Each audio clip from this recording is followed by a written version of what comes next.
Oh, hello there. I didn't see you come in. I was just reading a book. Hi, my name is Mark Major. I'm a real big toy collector. And if you've been watching the channel, you would know that I also like to go to thrift stores and I like to rescue objects of value to toy collectors and pop culture. Recently at my local Goodwill, they had a copy of the Alan Moore, Dave Gibbons WATCHMEN, which I did not own a copy of. However, I had read it before and I have seen all versions of the movie. So today I thought I would talk a little bit about the book and why everyone should have a copy of this on their shelf, including me, which is why I picked it up. So stick around.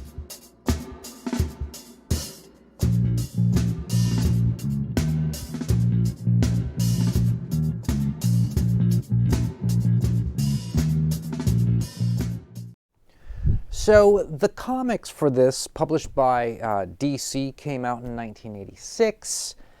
They finished up around 1987. It was put into a graphic novel form and then shipped out to the masses. Was an immediate hit. Winner of the, some say Hugo, some say Hugo Award. One of Time Magazine's 100 Best Novels. And the reason why I believe that everyone should have a copy on hand is not because you're necessarily going to read it for entertainment or that you're going to read it to your kids or things of that nature, but rather because in the very early 90s when I was in school, a really good friend of mine transferred to the NYU Film School, and in one of his courses this was part of the curriculum. This was in the syllabus. He had to buy this book. They were teaching it. So that means this is now a piece of scholarly academia. And so this, as a type of modern Bible on the shelf, should be in essentially everybody's home that we can now reference and make factoids about in our own artwork and literary pieces of fiction that we come out with. There's a lot of things that can be said about this book in terms of that. So everyone, I believe, should have a copy on hand, including me. I paid $6.99 for it, which I feel that is a bit much for a used book. But if I was to go out looking specifically for it, I'm sure I would probably pay a bit more than that, especially if you're trying to find it online and have it shipped to you, even with media rates. There was, of course, a movie that Zack Snyder did. Zack Snyder, of course, is the guy behind a bunch of those DC films, the Superman movies, the sort of started the, Justice League movie, did the Batman v Superman. So he's got his hand in those. He also did that 300 movie, which most people said was pretty good. He also did the movie Sucker Punch, which most people said looked really good, but ultimately was really stupid. And this movie, Watchmen, is kind of somewhere between those.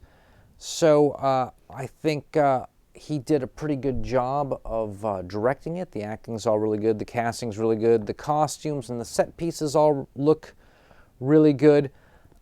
He did, of course, have to omit some parts to get it to fit into a movie format.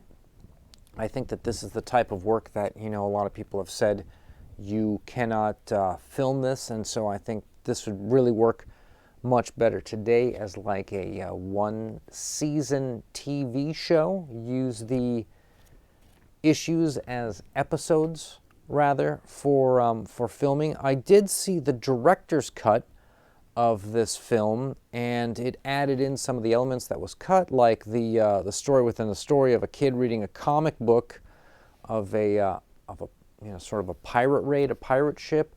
I felt that made the movie unbalanced. It felt like they took that part and they just shoehorned it in. It works sort of better as like this, and also he, of course, did change the ending a little bit. Essentially, we end on the same game square, the same thing happens, but Zack Snyder was able to sort of tie up one of the loose ends, which is that one of the characters is sort of this this giant blue man. He's kind of a Superman character, sort of a all-powerful guy. He was able to, you know, in the book he just kind of disappears, but in the movie we're like, what are we going to do with this guy? So I think Zack's ending is actually pretty good. I think it works better for the movie. If you were expecting it to be exact, I could see how that would upset you, but I actually feel that it's maybe even a better idea than what Alan Moore came up with in the book itself. Still, it's great that there's a couple different versions of that. Of note regarding the movie that a lot of people probably didn't pick up on is that the opening scene, and I'm going to play it, but I'm going to have the sound down. There's actually a Bob Dylan track, The Times They Are Changing, over this.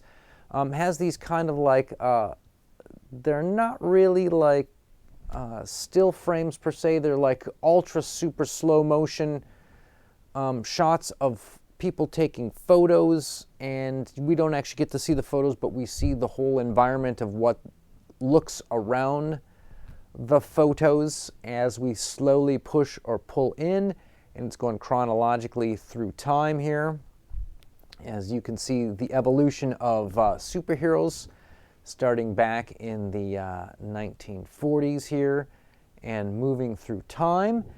And this is a really kind of cool classic intro idea for a movie. And in fact, if you dig up this ad that Leica came out with, which was 100 years of photography, in which they try and show how important and cool photography is.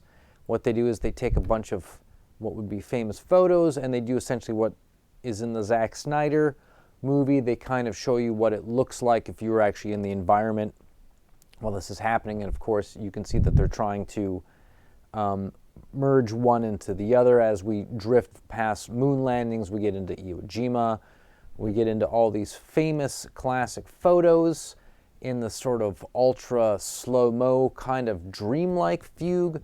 Of course, they are using a lot of shots of people kissing in the Leica. In the Zack Snyder, they also had an incredible amount of shots of people kissing in it. And so there's no doubt that this piece of advertising was definitely a direct result of this opening Watchman scene.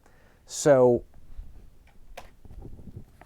this book and the art that has followed it seems to have really kind of struck its way into pop culture and really ingrained itself. But I thought that I should definitely end on something action figure related. And of course, as some of you know, I love Mini-Mates.